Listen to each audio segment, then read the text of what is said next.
Satanás es un personaje real y una de las mentiras más grandes que existen es retratarlo con cuernos, cola y un trinche. No es una ficción. La Biblia se refiere a Satanás varias veces y le menciona como el príncipe de las tinieblas y el Dios de este mundo. El apóstol Juan escribió en su primera carta, en el capítulo 5, versículo 19, el mundo entero está bajo el maligno. En su segunda carta a los Corintios, en el capítulo 4, versículo 4, dice, el Dios de este siglo ha enceguecido el entendimiento de la gente para que no les resplandezca la luz del Evangelio. Pero la descripción más clara de Satanás, este hermoso, poderoso y sabio querubín, que quiso en algún día dentro de la historia del espacio y del tiempo asemejarse a Dios, la describió el mismo Señor Jesucristo en el Evangelio capítulo 8 de San Juan, versículo 44. Y el Señor Jesucristo dijo del diablo estas palabras: vosotros sois de vuestro padre el diablo, y los deseos de vuestro padre queréis hacer. Él ha sido homicida desde el principio y no ha permanecido en la verdad, porque no hay verdad en él. Cuando habla mentira, de suyo habla, porque es mentiroso y padre de todas las mentiras. ¿Cuáles son esas mentiras que tú has creído hasta este momento diabólicas? ¿Cómo es posible que un pescado, cuando va debajo del agua nadando, no pueda discernir que cuando cae de la superficie un anzuelo con una carnada sea una mentira para poder engancharlo, matarlo, destruirlo y sacarlo del medio en que vive? Si el pescado tuviera discernimiento, no caería para morder el anzuelo. Y muchos de ustedes han mordido el anzuelo de Satanás, han caído en sus trampas y está destruyéndolos poco a poco. La primera mentira de Satanás es que Dios es un sádico, Dios es un tirano que no quiere que nosotros disfrutemos la vida. En el capítulo 3 del libro de Génesis encontramos las primeras palabras de Satanás dirigidas a la primer pareja que Dios puso en el huerto del Edén. Y Satanás le dice en el versículo 1 a Eva, con que Dios os ha dicho, no comáis de todo árbol del huerto. Nosotros encontramos en esta distorsión de Satanás que la esclavitud y la muerte que acarrea el pecado comienzan cuando una persona tiene una visión distorsionada, en primer lugar, de Dios. ¿De dónde sacó la gente que nos rodea en el mundo la opinión de que Dios es todo? Se llama el panteísmo. Bueno, la sacaron de los gurús. ¿De dónde sacaron que Dios es un Dios tirano que porque permite las guerras y permite las enfermedades? ¿De dónde la sacaron? La sacaron de rumores que la gente y filosofías han esparcido y la gente las ha creído. ¿De dónde sacó la gente que Dios estuvo en Cachemira, que Jesucristo fue un gran gurú, que fue un gran maestro de filosofía y letras, etcétera, etcétera? Esta visión distorsionada de Dios no viene de la Biblia. Otra gente tampoco ha podido comprender quiénes somos. Y saben ustedes que como no sabemos quiénes somos, ¿saben lo que han inventado? Que somos el resultado de la evolución. Que venimos de un chango, que venimos de chita, y que si somos el resultado de una selección natural, entonces no hay absolutamente nadie a quien le podamos dar cuentas. No somos responsables de nuestra vida, de nuestros pecados, ni de nuestro progreso espiritual.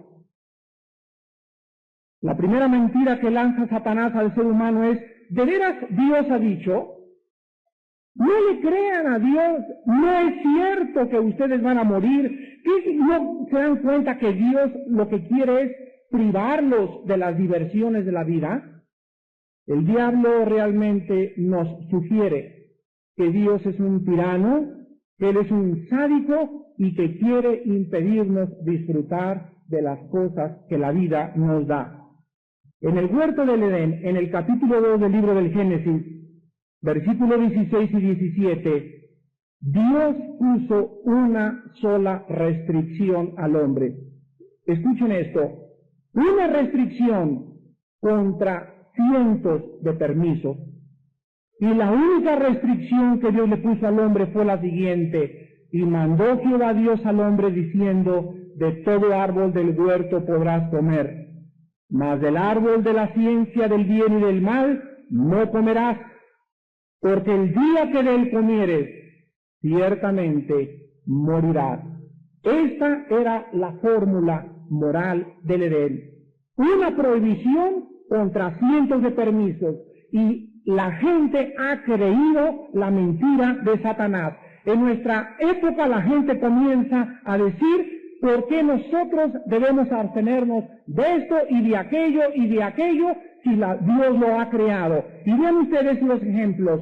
¿Cuántos hombres, teniendo una esposa, hijos, trabajo por quien vivir, de repente caen en la trampa del adulterio, echando a perder las buenas bendiciones que les había dado? ¿Y todo por qué? Porque creyeron la mentira del diablo que les dijo: con que Dios ha dicho. No es cierto, tu esposa no es nada más para ti. Mira cuántos tanquecitos marinelas hay a tu alrededor. Mira las bailarinas del Teatro Blanquita, mira las muchachas guapas en la zona rosa. Tú te puedes echar una canita al aire y a nadie le perjudica. Si todos en México tienen amantes, has caído en la mentira del diablo. La Biblia dice: no cometerás adulterio. La Biblia dice que el vínculo del matrimonio es el vínculo más santo, más sagrado que existe a los ojos de Dios. Y que nuestra compañera, nuestra esposa, es la compañera del pacto con nuestro Dios, es la compañera de nuestra juventud, es la mujer a la cual debemos entregar nuestra propia vida. Pero el diablo ha seguido sugiriendo, usando la televisión y el radio y el cine: hay otras mujeres más bonitas que tu esposa. ¿Cuántas personas teniendo salud, familia y futuro han echado a perder su vida por causa de dinero obtenido por el narcotráfico, obtenido por las drogas, obtenido por el fraude, obtenido por el robo en tu compañía?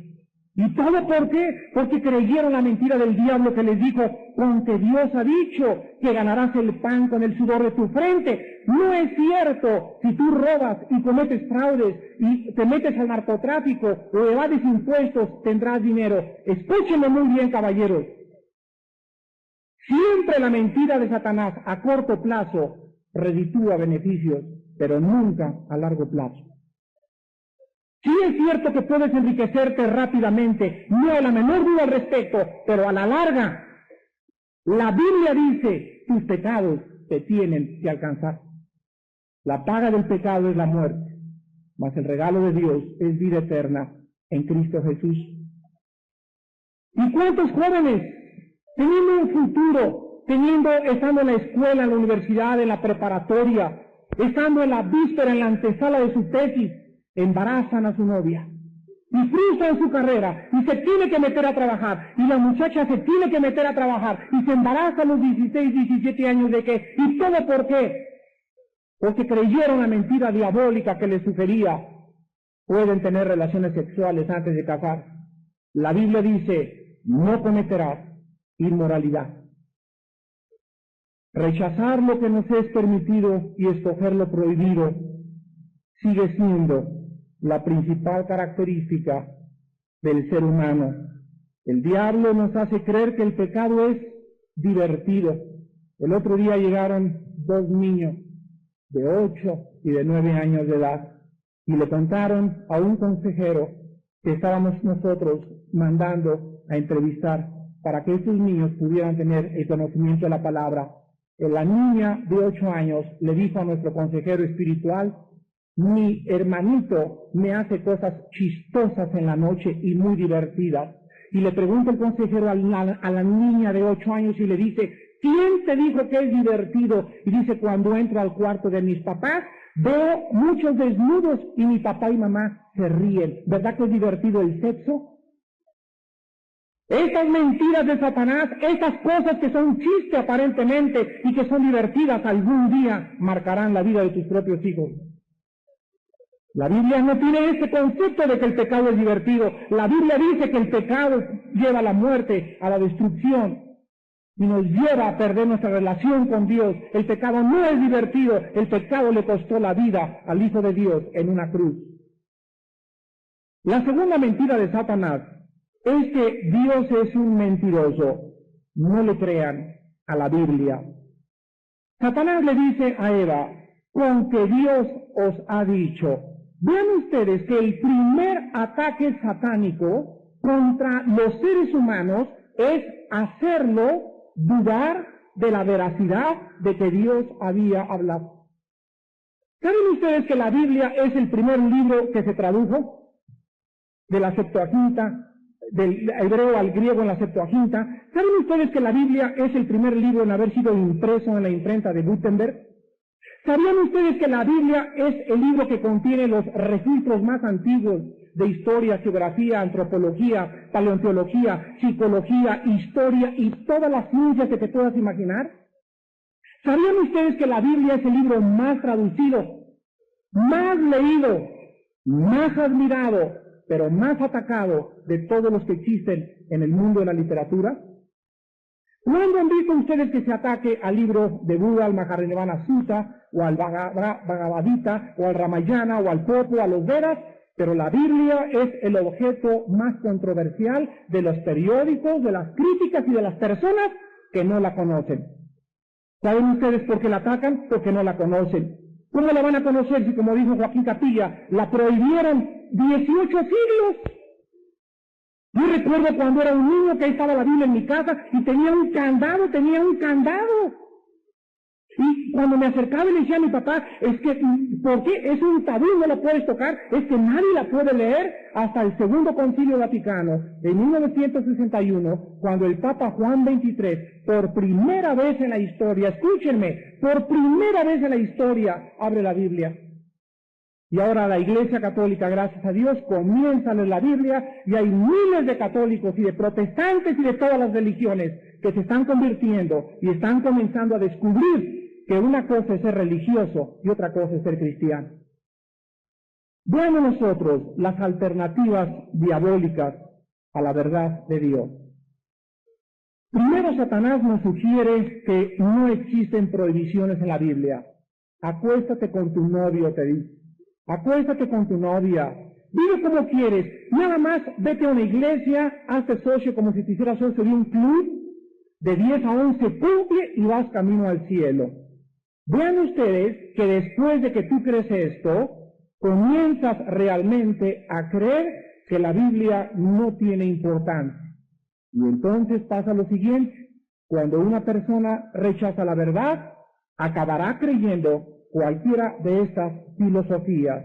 La primera filosofía que sustituye a la verdad de Dios es el relativismo. El relativismo, o sea, no existen verdades absolutas. Una vez un muchacho me dijo: mire, señor Alducin, para usted el homosexualismo es malo, pero para mí es bueno. Y yo le dije: mira, no importa lo que tú digas o lo que yo diga, la Biblia dice que los homosexuales no entrarán al reino de Dios. Entonces, el mundo ha hecho de la verdad algo relativo. Y lo que es verdad para unas personas no es verdad para todos. Esto lo descubrió físicamente el científico Alberto Einstein con la famosa teoría de la relatividad. La segunda filosofía que presenta Satanás se llama subjetivismo. Subjetivismo, o sea, cada quien tiene su propia verdad. Tú tienes una verdad, yo tengo otra verdad, la señora tiene otra verdad y el otro muchacho tiene otra verdad. Entonces son 5 o 6 verdades. La verdad no es subjetiva, la verdad es objetiva. Si tú tuvieras tu verdad y yo mi verdad, entonces ¿quién es el que realmente tiene la verdad? Gracias a Dios que Jesucristo dijo, yo soy la verdad. Entonces, cuando tú oyes este mensaje, no digas, es lo que el señor Alducin cree, no es lo que yo creo, lo que yo les platico en esta mañana, no es mi filosofía, no son mis conclusiones, yo solo soy mensajero de lo que este libro dice. Esta es la verdad de Dios. Y compra una Biblia y ven tú y chécala por ti mismo. La verdad no puede ser relativa, ni tampoco subjetiva. La verdad tiene que ser absoluta, si es que existe un Dios absoluto. La tercera filosofía es el existencialismo. El padre del existencialismo fue Jean-Paul Sartre en Francia. Y esto significa encontrar la verdad a través de vivencias o experiencias místicas. La paradoja más grande de Jean-Paul Sartre fue que antes de morir, él dijo a su esposa, una de las cosas que más temo es que la presencia de Dios me ha rodeado durante toda mi vida y ahora que estoy al borde de la muerte me he dado cuenta que es demasiado tarde para creer en Él. La cuarta verdad es el empirismo. El empirismo es la filosofía que dice no creo lo que no toco, lo que no huelo, lo que no percibo por mis 5 sentidos. Si yo no puedo percibir por mis 5 sentidos, conclusión, no existe el mundo que nos rodea espiritual, ni tampoco un mundo objetivo espiritual. Esta conclusión es absolutamente irracional, ya no desde el punto de vista bíblico, sino desde el punto de vista filosófico también. ¿Cómo es posible que la gente diga, no creo en lo que no veo? ¿Crees en el amor? Sí. ¿Y por qué crees en el amor? Pues porque lo siento, lo sientes, pero no lo percibes por tus sentidos. Entonces hay sensaciones que trascienden los 5 sentidos y que no podemos explicar, pero que son reales. Una vez llegó un ateo a un pueblito y comenzó a gritarle a todo el pueblo, pruébenme que existe Dios. Y a la persona que me prueba que existe Dios, yo le voy a dar $1,000,000 de pesos. Y durante 3 días ahí todos, no, pues, ¿cómo le probamos que existe Dios? Y al tercer día sale una viejita por ahí con una naranja y la parte a la mitad la viejita y le grita al ateo, señor ateo, ¿ve usted esta naranja? Y la viejita le contesta, sí, claro que la ve, le contesta el ateo, claro que la veo. Entonces la viejita le dice al ateo, me la voy a exprimir y usted me va a decir si es amarga o es dulce. Entonces el ateo le contesta y le dice, señor, esto es imposible, para que yo pueda saber de qué sabor es, necesito probarla. Y la viejita le contesta y le dice, cara de pan Bimbo, así es Dios. Dios no lo podemos meter en un laboratorio de ensayo y probarlo objetivamente ni subjetivamente, ni decir, mira, lo puedes palpar. A Dios se le siente en el corazón. Es algo inexplicable, pero es algo que cambia tu vida, la revoluciona. Y como decía el esposo Joaquín Capilla, es un grado de 360 grados, donde lo que antes amabas ahora lo odias, lo que antes odias ahora lo amas, y comienzas a tener amor por la Biblia, por tu esposa, por tus hijos. Tu vida es cambiada por el poder de Dios mediante la muerte de Jesucristo. Otra filosofía es el idealismo platónico. Esta es la verdad es inimaginable e ilusoria. Fíjense a dónde han llegado. Es una verdad de moda en Estados Unidos. No es una ilusión, el bien y el mal es una ilusión. Fíjense nada más. Entonces, ¿Hitler fue una ilusión? ¿Los millones de personas que mató y asesinó son una ilusión? ¿La persona que acaba de violar a tu hija de 13 años de edad y que la embarazó es una ilusión? ¿No existe realmente el bien y el mal? Esta ha sido la historia de la raza humana, cambiar la verdad por la mentira. Y eso sí, ¿verdad? Atacas la Biblia, pero eres platónico, o eres empirista, o relativista, o subjetivista, etcétera, etcétera, pero atacas la palabra de Dios sin darte cuenta la irracionalidad de la propia filosofía en la que estás sumergido. ¿Qué es la verdad? Podríamos preguntarnos en esta mañana. La verdad, repito, no puede ser subjetiva. La verdad tiene que ser algo que no esté sujeto a cambios. Y como todo el universo es relativo y todos estamos sujetos a cambios, la ciencia no puede tener la verdad, la química no puede tener la verdad, la física tampoco la puede tener, las matemáticas tampoco la pueden tener, porque las verdades que poseen esta ciencia son relativas, pero no son absolutas. La verdad absoluta solo puede tener su origen en el Dios de la Biblia. Jesucristo dijo, yo soy el mismo ayer y hoy y por los siglos. Él es la verdad. La tercera mentira de Satanás es que esta vida lo es todo. Viva la dolce vita. C'est la vie, como dicen en francés. Disfruta, ten sexo, emborráchate, roba, haz lo que quieras en esta vida. No hay un destino eterno, no hay cielo, no hay infierno. Vive para ahora. Por haber creído esta mentira, la gente ha caído en la trampa de vivir para hacer dinero nada más. Mira tu propia vida. ¿Para qué vives? Tu respuesta será para hacer dinero. Y haces de tu trabajo un Dios. Y te levantas de las 8 a las 8 de la mañana y llegas a los 60 años, a los 70 años de edad. Y ahí está el imperio que tú creaste. Y Cristo dijo, ¿de qué te sirve haber ganado el mundo? ¿De qué te haber levantado una compañía tan grande? ¿De qué te sirve haber ganado y ser presidente de la República si pierdes tu alma?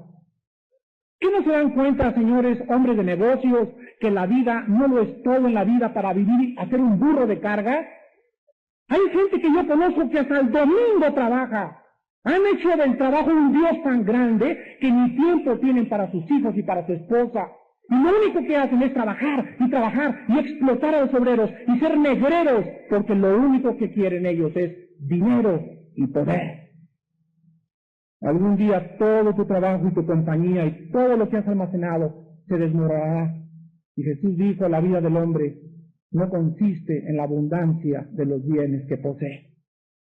La Biblia dice que Dios nos creó a su imagen y semejanza, y Dios quiere que nosotros en esta tierra, damas y caballeros, entendamos en primer lugar que no somos dioses, que hay un propósito mucho más grande que trasciende tu compañía, el deporte, el sexo y todas estas cosas que nunca nos pueden llenar.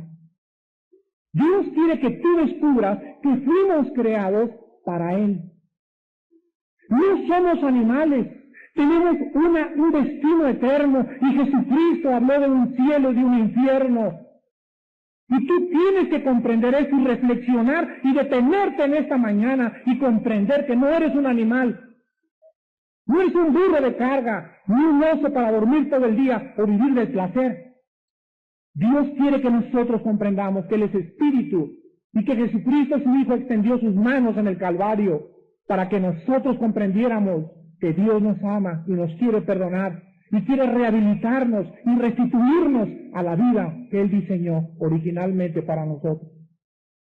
Fuimos creados para que supiéramos que esta vida no lo es todo. La Biblia dice que somos peregrinos nada más. Somos peregrinos, qué rápido pasa la vida. Ayer estaba con mi esposa viendo fotos y veía a mis hijos de 2, 3 años. Me veía yo de 20 años, de 25 años de edad, y nos vemos ahora sin pelo, con arrugas, encaneciendo, y de repente llegas a los 40 años y la vida comienza a transcurrir tan rápido y comienzas a preguntarte, ¿en qué he gastado mi vida? Qué triste es llegar a los 50, a los 60 años y darte cuenta que has desperdiciado viviendo nada más para trabajar tu vida, para el dinero, para el placer, y a esa edad te vas a arrepentir profundamente. Y ojalá que en esta mañana muchos de ustedes que ya tengan el 60 se arrepientan de sus pecados. La cuarta mentira de Satanás es: Dios no debe reinar en tu vida. ¿Saben ustedes que cualquier revolución siempre será construida sobre una ideología? Dale a la gente algo en qué creer y se unirán a tu causa. Las revoluciones nunca hubieran sucedido si no hubiera antes ideas revolucionarias. Las ideas siempre tienen consecuencias. Hace mucho tiempo un hombre llamado Adolfo Hitler comenzó a leer a un autor alemán llamado Friedrich Nietzsche. Y cuando Adolfo Hitler comenzó a leer la filosofía de Nietzsche, él creyó las mentiras de Nietzsche, de que podíamos crear una nueva raza, que el hombre era un superhombre y que las respuestas del hombre se encontraban en la autonomía, en la independencia del ser humano. Entonces Hitler, después de esta idea que revolucionó su mente, la puso y la llevó a la praxis. Y una vez que la llevó a la praxis, el mundo es testigo del homicidio y el holocausto más grande que un hombre ha hecho en toda la historia de la humanidad después de la Inquisición.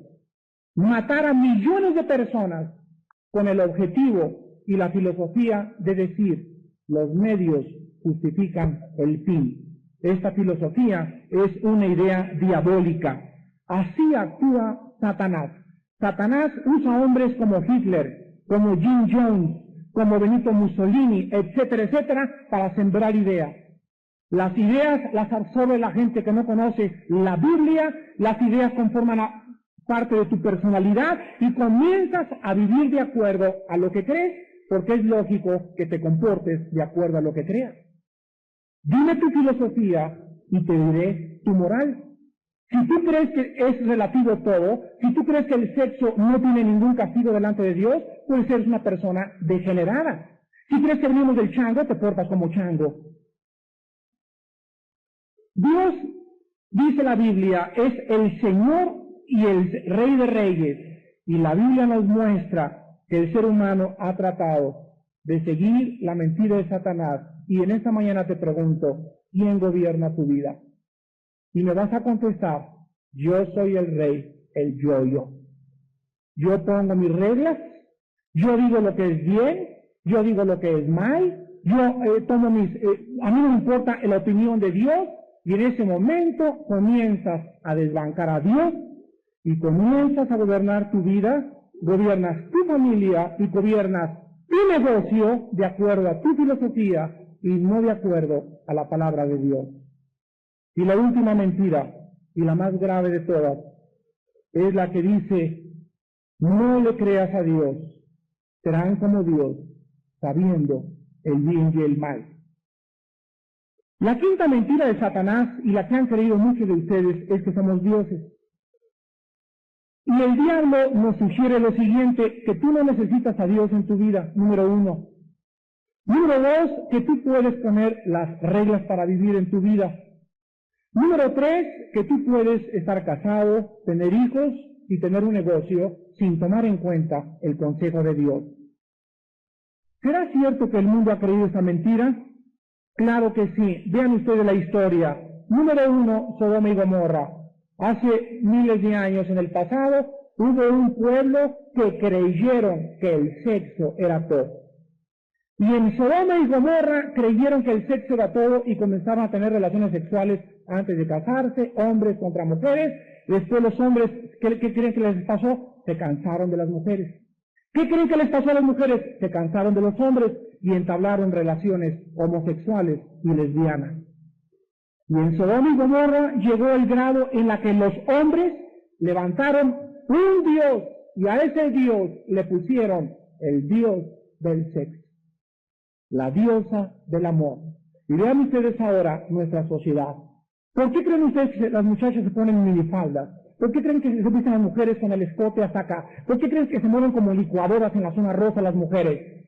¿Saben ustedes por qué? Porque el sexo es el dios de este siglo. Si eres atractiva y espampanante, vas a tener un nido de moscos detrás de ti.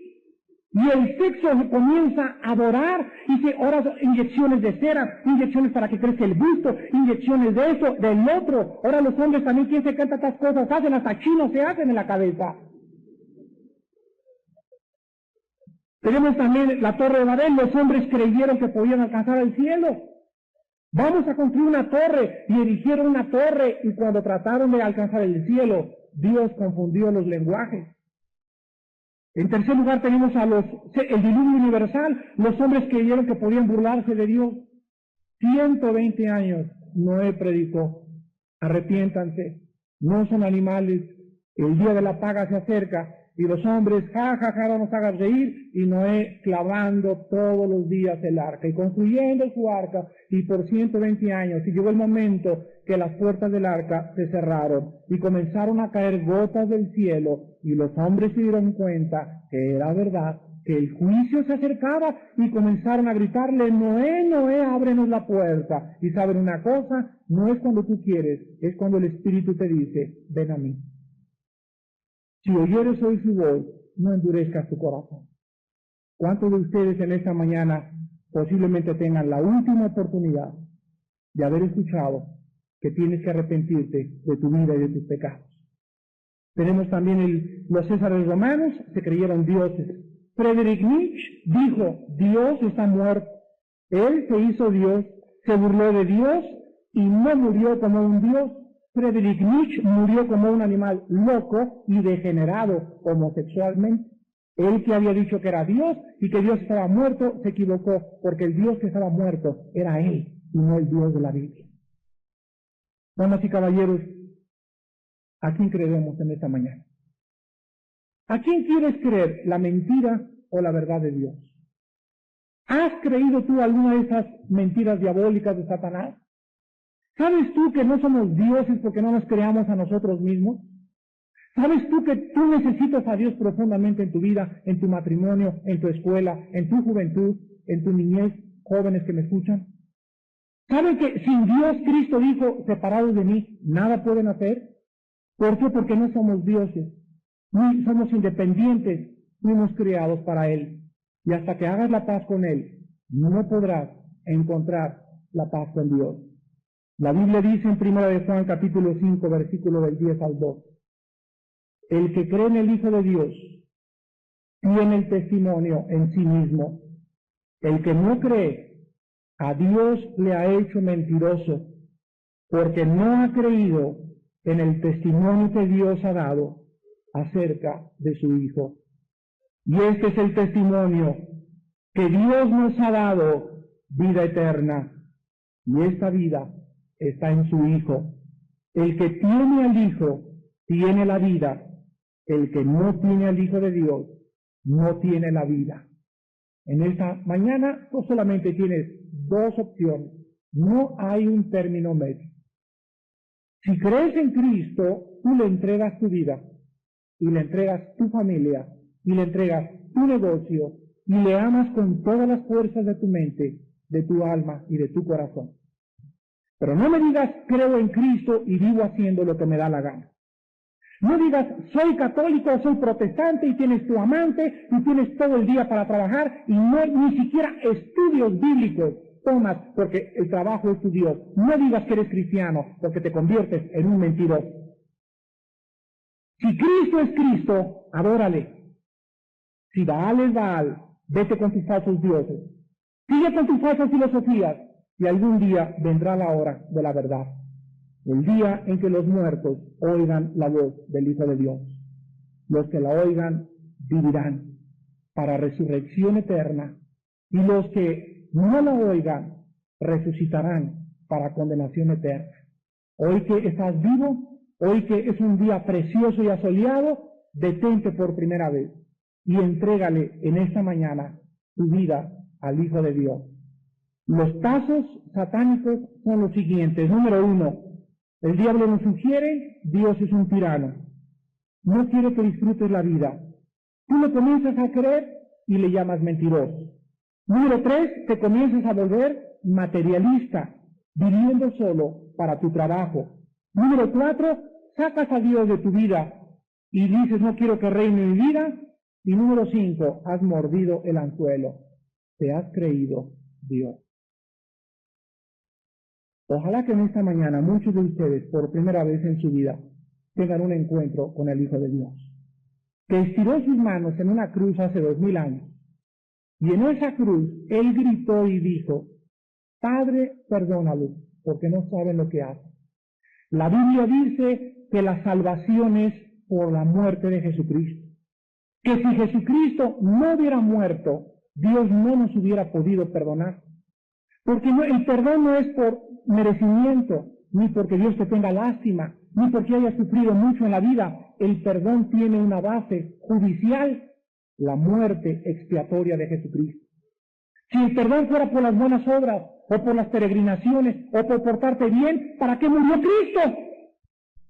Que si Jesucristo no hubiera muerto, Dios no nos hubiera podido perdonar.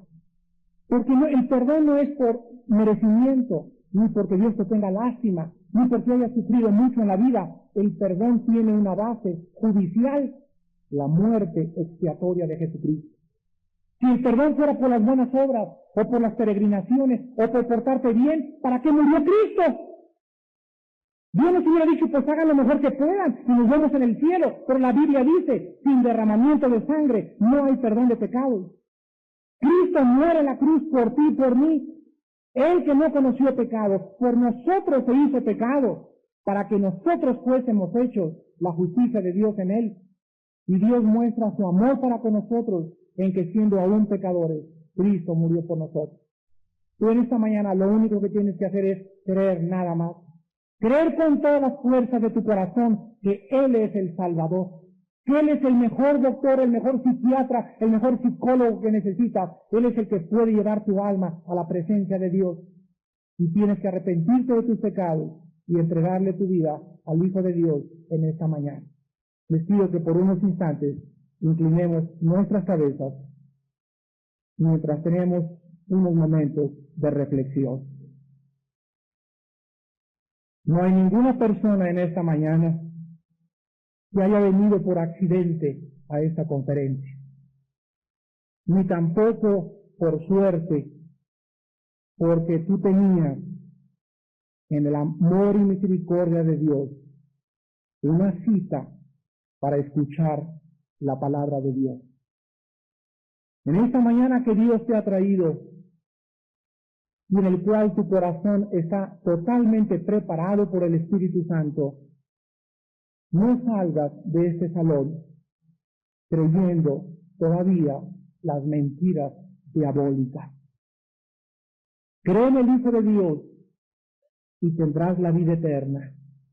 Cree en la palabra de Dios y honrarás a aquel que la escribió, el Dios de la Biblia.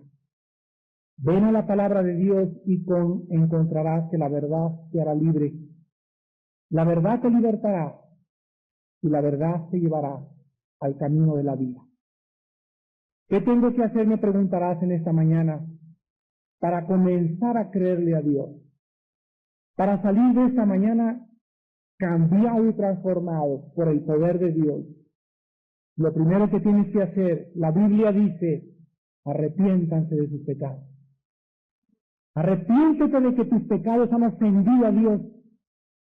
Arrepiéntete de que has hecho de tu trabajo un Dios, del sexo un Dios, del placer un Dios. Y son dioses falsos. Y cree en el Dios único y verdadero, el Dios y Padre de nuestro Señor Jesucristo. En segundo lugar, cree en la muerte de Cristo como una muerte sustitutiva y expiatoria. Esto significa que si tú crees en Cristo en esta mañana, Dios te va a perdonar, no porque lo merezcas, sino porque su Hijo pagó lo que tú y yo merecíamos pagar, y que era la condenación y la muerte eterna. Cree en Jesucristo como el único Salvador y desecha cualquier otra filosofía, desecha la dianética, el control mental, la metafísica y todas las falsas filosofías que lo único que hacen es envolverte más y más en la mentira de Satanás. Y en tercer lugar, ábrele tu corazón a Jesús y dile: Señor, creo que tú eres el Hijo de Dios, el Salvador de mis pecados, y que en ti se encuentran todos los tesoros de la sabiduría y del conocimiento. Confío mi vida en tus manos en esta mañana. Te entrego mi vida y mi corazón y mi alma, y te recibo en mi corazón en este momento como mi Señor y mi Salvador, porque te lo pido y te doy las gracias en el nombre de Jesucristo. Amén. Antes de despedirnos y de retirarnos, Estoy seguro que hay muchas personas que en esta mañana, con esta simple y sencilla oración, han marcado y determinado su destino eterno. Y la Biblia dice que cuando una persona recibe a Jesucristo, no debe jamás volver a avergonzarse de él. Las personas que en esta mañana le han pedido a Jesucristo entrar a su vida y a su corazón, les voy a pedir que se pongan de pie.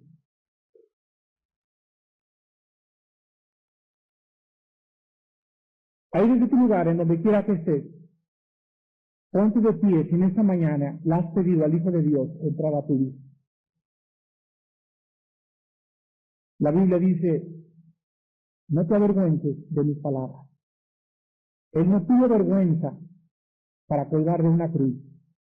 Tú en esta mañana no te avergüences de ser llamado Hijo de Dios. Todos ustedes que están puestos de pie en esta mañana, quiero darles algunos consejos antes de que se sienten. Número uno, quiero que comprendan, todos los que están puestos de pie, que no han venido a cambiar a otra religión. El cristianismo es una relación personal, viva, dinámica y orgánica con el Hijo de Dios. Ustedes en esta mañana no han venido a una religión, han venido a la cruz del Calvario, a encontrarse con sus pecados con el Hijo de Dios, a entregarle tu vida y a comenzar a vivir de la mano con Él. En segundo lugar, necesitan ustedes comenzar a leer la Biblia. Cristo dijo, mis palabras son espíritu y son vida. Así como todos los días desayunamos y comemos y cenamos, ahora hay otro alimento que tu alma necesita, la palabra de Dios. Todos los días disciplinen su vida, a levantarse temprano, vete a la sala de tu casa, salte al jardín de tu casa, en tu coche, y abre la Biblia en los Salmos, en Proverbios, en el Evangelio de San Juan, y léanla 15, 20 minutos todos los días, antes de acostarse. Tengan el hábito de leerla otro poco también.